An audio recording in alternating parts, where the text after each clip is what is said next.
Lehenengo tailerrean hasi ginean lantzen sistema alimentaixu, ezta? Nola erosten dut, zer erosten dut, zer dagoen horren atzean, ezta?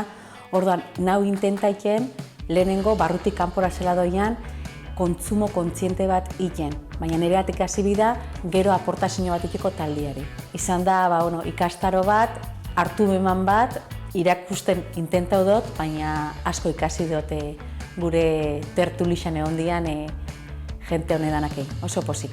Muy contenta del programa que habéis hecho.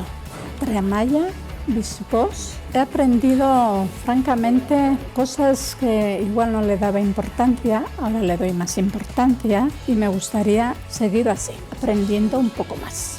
El curso ha sido muy interesante. Sí, me ha gustado, ha sido un curso muy ameno y creo que hemos aprendido mucho. Y bueno, y ahora llevarlo a la práctica. Pues muy bien, todo ha estado muy bien, la profesora muy bien, todo bien. Volvería a repetir con los mismos temas o con otros nuevos. Aprender nunca está de más.